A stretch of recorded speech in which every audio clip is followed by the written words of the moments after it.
I want to thank Cato, and I want to thank President Rudd and several folks that were really surrounding me through this process and advising and supporting me as we move forward.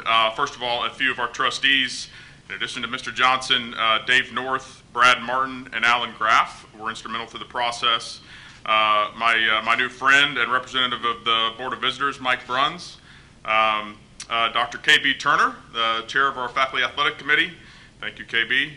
And I had several former players, well, I shouldn't say several, a few former players that advised me a little bit throughout the process. And one of the things that I realized early on is after being here just 10 weeks on the job, that I really needed some folks to help me see and understand and really know what Memphis football was about and what this culture represented. So having some former players involved and advising me was nice. Especially nice was Reed Hedgepeth. So Reed, I really want to make a special recognition of you and thank you for being with me throughout the whole process. Reed's a former player. He's also obviously a leader in our community, and he was absolutely fantastic throughout. So thank you, Reed. I want to thank our administrative team, particularly Jeff Crane. We had a lot of folks do a lot of work, but Jeff, you were my right-hand man and strength throughout the process. Thank you for all your work. And then I want to tell you just a little bit about Ryan. You will have the release and all the details. I won't give you all the specific highlights, but I do want, first of all, I'm sure he's going to recognize his wife, Mariana, here momentarily. But Mariana, if you could stand and say hello to the group.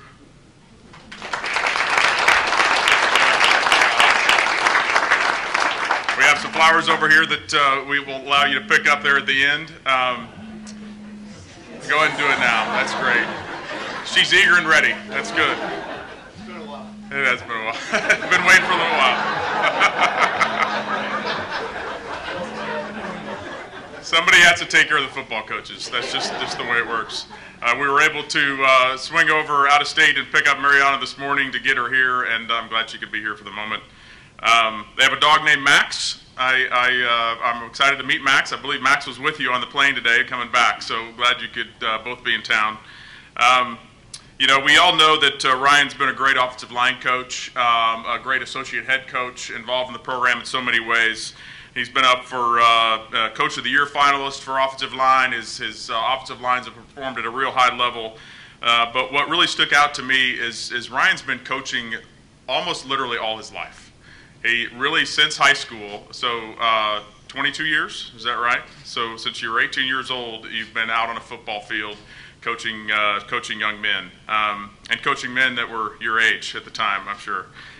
He's coached at the high school level, the college level, obviously in the NFL, and perhaps most importantly, he's the coach that's been here for the last 4 years and been a part of this, an integral part of this program and the rise to where we are today. And it's so exciting to see you here in front of me. You know, when I stood up here 5 days ago, seems like a long 5 days, let me tell you, I talked about our department and university leadership working diligently to find and identify the right coach. I talked about how, because of the investments that have been made in this program, and it's important that we continue to make investments in this program, and because of the recent success and because of the quality of this community and how you all have embraced this program, that this would be a job that would be extremely attractive to national candidates across the country. And I can tell you that that proved to be very true. I'm also very proud and confident of the process we went through. We were very diligent, had several people around me advising me and leading us all through it. And I will tell you, throughout that process, before I met with you 5 days ago, I met with the team. And this was an idea of Mr. Crane's, and he suggested that we hand out these note cards to all the players. So we handed them all out, and I asked them to write on there what they were looking for in a head coach, right? Then I had one of our smart young administrators put together a word cloud, which I have no idea how to do, but there it is in front of you, and I showed it to the team, and I just want to read some of these things to you. They wanted somebody that's real, somebody that's a winner, a competitor, with high energy, someone that truly loves and cares for the players. They wanted a Memphian, somebody who was all in, someone that could continue to provide the discipline and accountability that is really a hallmark of this program, as I've come to find. someone that's authentic, and someone that can continue to take us along where we've been, winning championships. Ultimately, I will tell you that when I look for a head coach, and I get a lot of questions through this process about, do we want an offensive-minded coach? Do we want a defensive-minded coach? What are we looking for specifically? And what I wanted is a great leader, and I'm confident we found him. You know, I also want to be very clear, Ryan won this job. He clearly won this job. We went through a process that was fairly grueling, and he won it outright, and not for any other reason. He separated himself by his preparation, by his commitment and passion for this program, and his talent and ability to get it done. I'm confident that Ryan Silverfield is the right man at the right time for Memphis football. That's what we're looking for.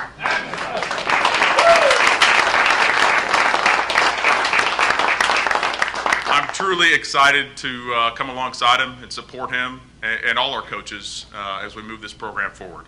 So with that, I ask you to help me welcome the new head football coach for the Memphis Tigers, Ryan Silverfield.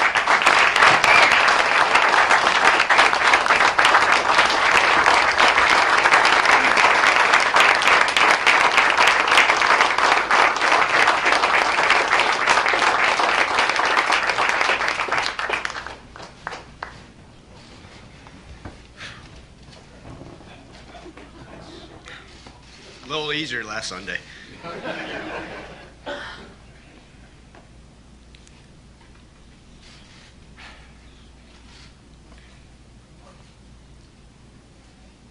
That says it all. There you go.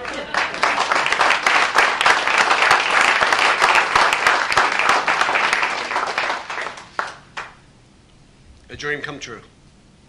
My dream job. To have the chance to stand in front of our team minutes ago, to be named the head football coach of the University of Memphis, a dream come true. This is my dream job. Honored, humbled, grateful, sincere, appreciative. I could go on and on about the adjectives and adverbs, how I feel about this place, this university. I can't wait. So excited. But let me start by thanking so many individuals that made this happen. I apologize ahead of time because I'm sure I'll leave out so many people that have gotten me to this point. Let me start by thanking Dr. Rudd. Dr. Rudd has been wonderful to me, my family, this entire time. Truly appreciative of everything he's done for me. I'd like to thank Laird Veach, our Director of Athletics, who's a gentleman who I can't wait to stand side by side, locked arm in arm, and take this program and this athletic department to new heights. I'd like to thank Jeff Crane for his work and look forward to working alongside him as well. Reed Hedgepeth, thank you. You're a true Memphian. Loves this program, loves this city. Thank you. Honored to call you a friend. Brad Martin, truly a gentleman, a good-hearted soul. I'm grateful also who's been along with me along this journey and can't wait for many more years having Brad in my corner. Dave North, who's not here today. Dave's been a wonderful friend. Truly grateful for his friendship and everything he's done. Alan Graff, another gentleman that's been so wonderful to me. Ed Moranowitz, a dear old friend who's been by my side this whole time, who's seen the ups and downs of my coaching career. There are so many of you out there today. I wish I could name all your names, but I can look at you right now and know how grateful I am to call you guys friends. Thank you all for your support. Along this way, there's been so many people that have gotten me to this point. Right? When I was 18 years old, as Laird just mentioned, coaching at a high school in Jacksonville, Florida, and then at the age of 20, coaching at a Division III school as a D-line coach in the middle of nowhere, Virginia, to having the opportunity to be a head high school coach at a young age, to coaching in the NFL, to finally coming to what a place I call home, Memphis. I'm so honored and grateful for all those coaches, all those players along the way. but I'd be doing a disjustice if I didn't thank the current players on this Memphis roster. I think there was slight joy and excitement a few minutes ago when I had the chance to hug most of them, if not all of them. And that's where the joy comes from. To see those young men that I will have the opportunity to lead, along with the rest of our staff, to sense a genuine excitement for me to be their next head football coach. Pure joy. It warms my heart. I'd like to thank the city of Memphis. I'm one of you. Couldn't be here without you guys, your support, the former Tiger players, everybody. So grateful. Again, there's plenty of people that I'm probably leaving out. But last and certainly not least, I got to thank my rock.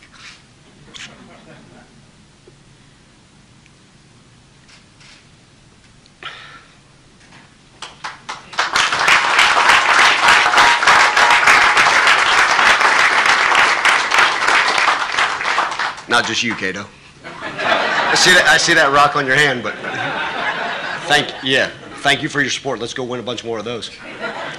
But it's funny, I truly only tear up the times I get to look at my wife in the eyes, and I'm so grateful. She stood by my side the last 10 years, through ups and downs, wins and losses. Proud of her and everything she's done. Thank you.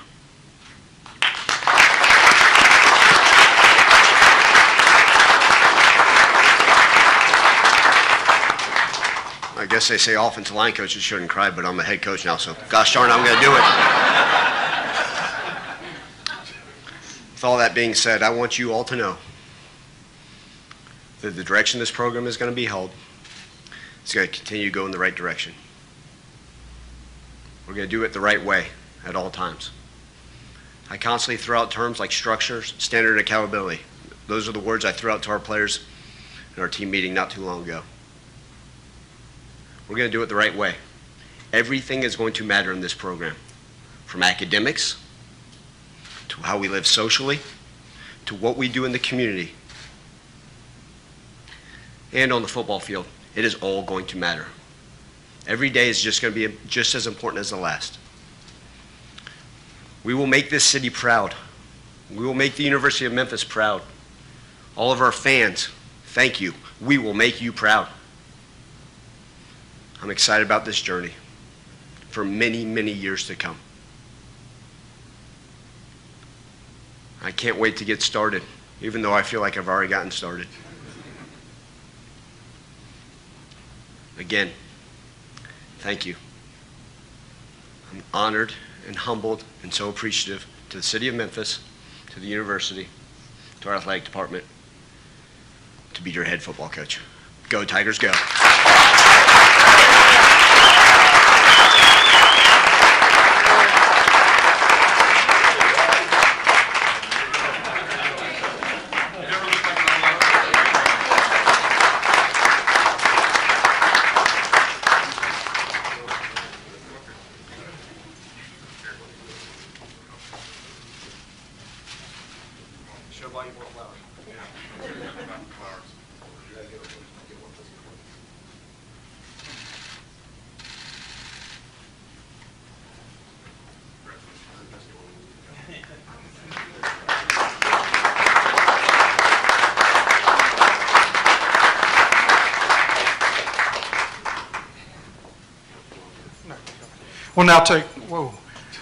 We'll now take questions for Coach, just from media only, and after Coach is finished, then Laird will come up for questions. Okay, questions for Coach.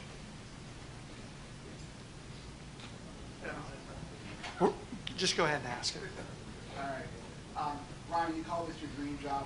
When you found out, what went through your mind, just kind of like realizing that it had hit that this was actually happening? Yeah, my mind's been racing for a long time since Saturday night. And almost now a full week later,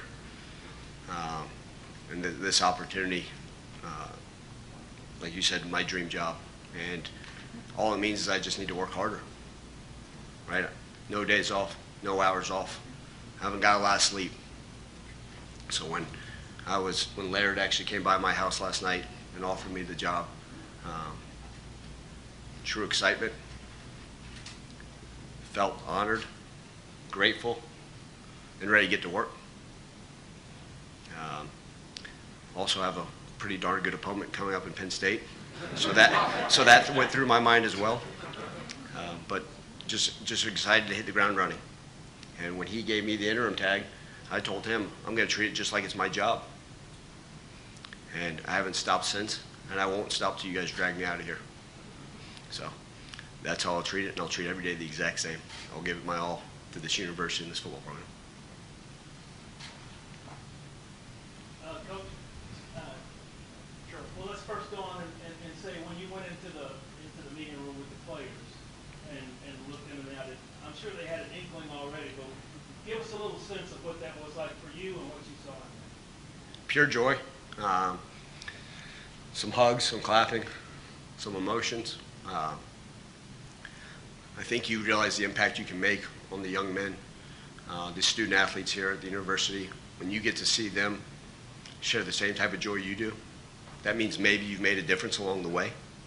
And that's what this is all about. It's my job as a head football coach to serve our student athletes. It's our assistant coaches' jobs to serve our student athletes every day in everything we do, all parts of life. And to see some of them with smiles as big as mine, pure joy, pure appreciation, hopefully for a little part that I played in their life and the part that I will continue to play in their life, that gave me so much happiness.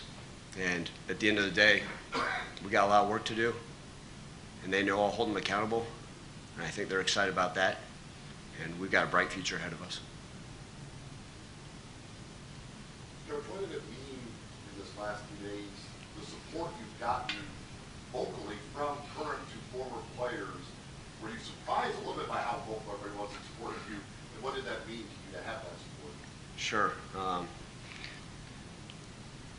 Really meant more than words I can put in words, truly.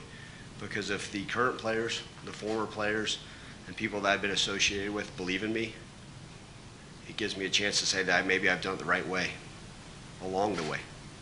And that's how I want to approach every single day. Do it the right way all the time. And if those people believed in me and thought that I had a chance to do something special and lead this program, that means that don't ever waver from doing it the right way all the time. Always be myself, continue to pour into them, and truly knew that that was the right way to do things. I talked with Laird about this. I said, look, one of the things I try to do is actually stay off social media. Kind of hard, but at the end of the day, it was nice to see the support. But I told him, and we've talked about this, I didn't want that support, whether it be from former players, current players, the fans, the boosters. I didn't want that to have any say in who he was hiring. I wanted him to hire the best coach for this program, the right fit for this program. And we looked eye to eye last night, and he said, you are the right guy, you are the right fit. Not because of anything else, other because the direction we need to take this program. That gave me a great sense of relief and understanding that we'll continue to do this the right way. So with all that being said, obviously really appreciative. I know I use that word a lot, but I am. I'm honored to get that support, but it's time to go to work. And Coach, you had multiple opportunities to lead without positions, and why did you step in all this time? Yeah, I think in life, it's not always about just having patience, right? Sometimes it's the ones that work hard and are loyal. Sometimes they don't always get what they want. In this case, I was loyal to a program. I was loyal to a city, and it worked out in my favor. So it's kind of a message to all those people that have been working really hard at things in life and are loyal and have a dream that they want to accomplish, and people believe in them. Keep working. It will come true. And the ability to have those, blessed with so many other opportunities. I truly didn't waver at them because this is the one I always wanted. This is the job I always wanted. And I've loved this. I mentioned this on Sunday, right? If you love Memphis, it freaking loves you back. And the support of this city, second to none. And so I'm grateful, we are grateful to be here in Memphis for the support of the city, and we will make you proud in everything we do. Coach, once you get to that point, when did this become a dream job for you? Was it after you got here and you always kind of eyed it in the city? Great question. truth be told, I had never really thought of being the head coach at Memphis prior to coming here. And I think once you become intertwined with the city, its culture, the people, the friends I've made along the way, the relationships that are built, I didn't want those to go away. I wanted to be here.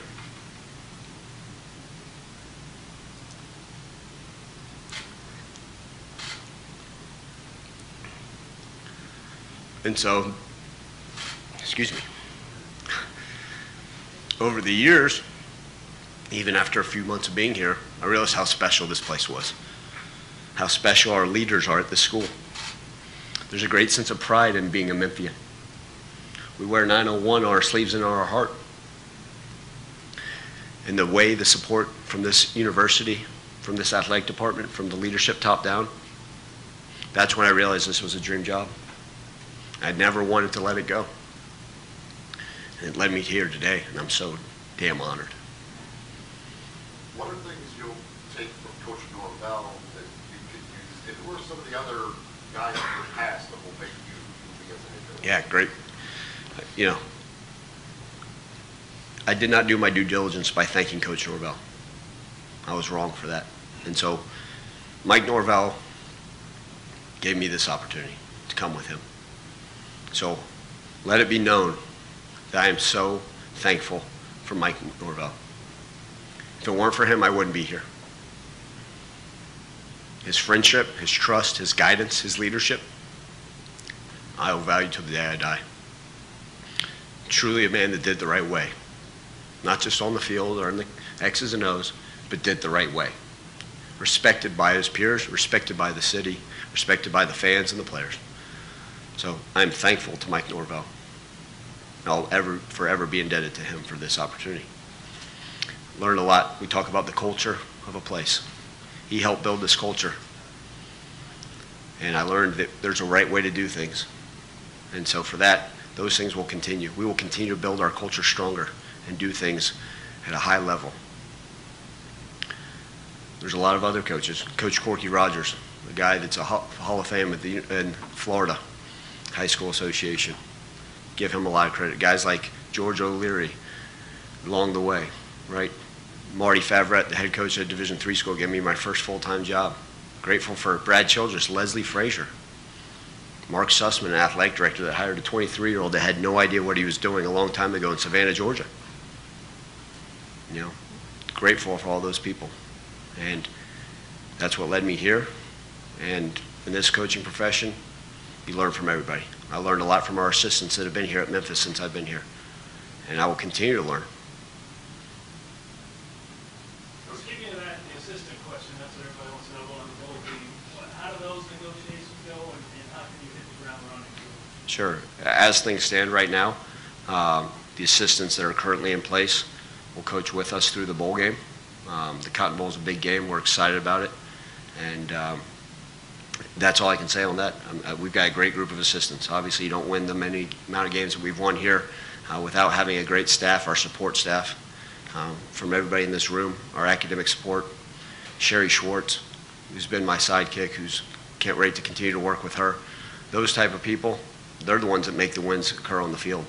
And but our assistant coaches will coach with us through the bowl game, and then we'll figure it out from there. But right now, grateful that they're by our side as well. Coach, you talked about all the different stops you've had along the way. Is there ever a point that you doubted a day like this could ever be possible?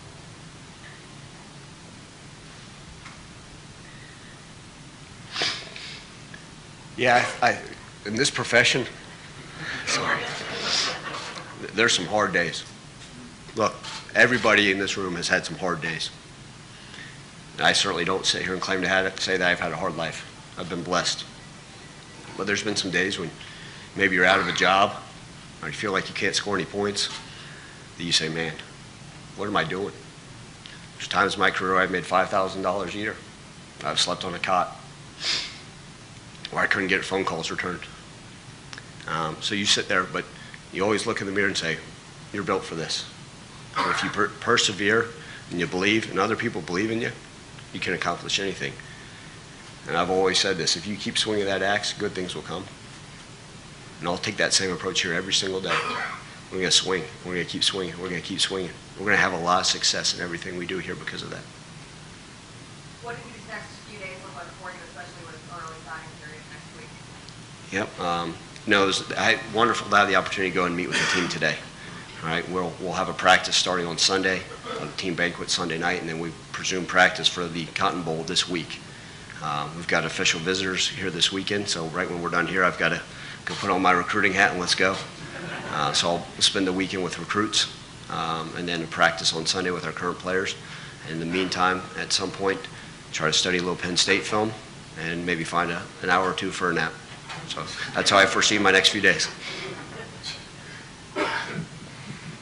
We'll take one or two more questions. Anyone? Yes, Joe. Can you tell me when you interviewed him, what was that like walking into the interview? Was it a modified approach to what you gave us Sunday, or what was that like? I interviewed not too distant past, and to be honest with you, when I walked into that interview room with the men on the search committee, it was a sense of relief because I got a chance to sit down and finally tell my story. Share with them my vision for this program. And that's the easy part. Really, everyone said, oh, you must have prepared. You must have prepared for your interview. Well, it's been a lifetime of preparation. It's been the 4 years here at Memphis, having an understanding for the culture and everything we do here. But I didn't sit up one night sitting there worried about how it acted. The biggest piece of advice every coach gave me was just be yourself. And I'm fortunate that those people in that interview room liked what they saw from across the way, and it worked out. But at the end of the day, just like today, didn't come up here with any note cards, really didn't think about it. All I could think about is the next step in my job, this opportunity that I've been invited to keep working and keep chopping away at it. If you could sort of, I guess, enunciate that, what does a Ryan Silverfield program look like? This was Mike Norvell's program, this is now your program.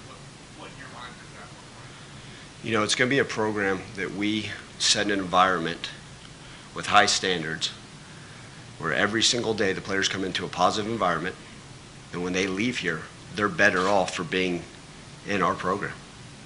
And that means that everything matters, from academics, like I said earlier, to the community, to the way we train, to the way we respect each other, to the way we serve each other, to the way we do every single thing. It will matter, right? To the way we talk to each other, to the way we study film, to the way we respect women, to the way we travel, to the way we take the field with great excitement, fast, physical, the mindset to go out there that no obstacle will want to get in our way. That's the type of program you'll see with the Ryan Silverfield program. All right, thank you, Coach. Thank you. Appreciate it.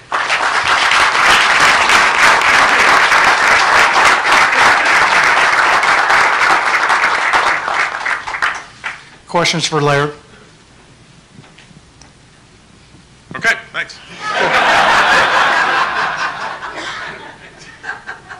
Larry, so during the interview, what did sell you on Ryan? Obviously, he told us what he thought he sold, but what sold you as you interviewed him that amount of time? When he walked in that room, the thing that really struck me was how real, how calm, but confident he was, and how he just really clearly was able to lay out his personal plan for the program.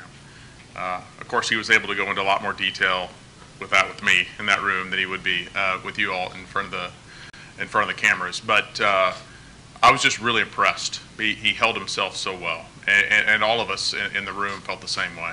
It was from beginning to end, great conversation. And I will tell you, one of the things that I find remarkable about coaching these days is how challenging it can be to really demonstrate the love and care for players and still hold them accountable. And frankly, I knew going into that meeting that Ryan loved his players and they loved him. What I came out of that meeting with is a clear understanding that he can also hold them accountable and do it the right way. 10 years ago, it was hard to get a quality candidate to come and take the job here in Memphis. how hard was it to get good quality candidates come this year? It was certainly not hard. it was harder to choose. Let's put it that way. With the recruiting calendar now the way it is, how important was it to get this done as quickly as you did?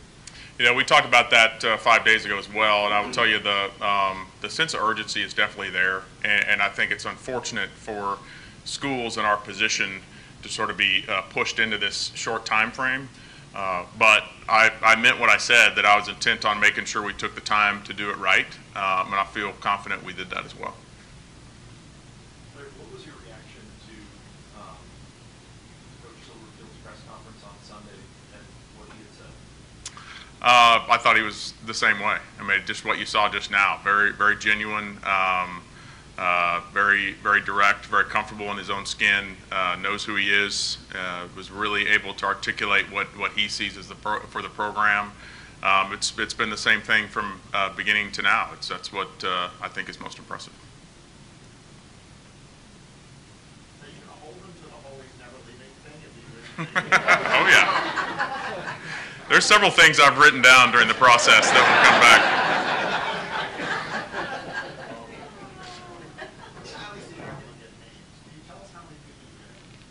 I'm not going to comment on numbers or specifics or any of that. It's just not. It's not really not fair to any other candidates that could have been involved. There's generally everyone wildly enthusiastic. There's a few people out there who say you didn't hire a search firm. It wasn't a true national search for the sector. Can you speak to that? I know you have already. But Yeah. You didn't just pick that up all. Absolutely not. You know, I respect, appreciate what search firms can do. I will tell you, in the last search that I was a part of at Florida, we didn't have a firm either. And what you find now is that with relationships across the country, I've been in this profession for a long time. You have the connections and the ability to network and get anybody that really has an interest is going to find a way to get to you. And you have the ability to check out and network with others to understand what that market looks like. So I feel very confident that we were able to entertain all of our best options. Anyone else? The support that was coming on social media and things like that, you mentioned he won the job, but were you able to just ignore that? And how much personal, like not social media stuff, but personally, were you getting phone calls and things in support of him getting the job? Well, you have a lot of communication, as you might imagine, in this role and in that kind of process. You know, one of the things that made me realize that we think a lot alike is I'm not a social media guy either.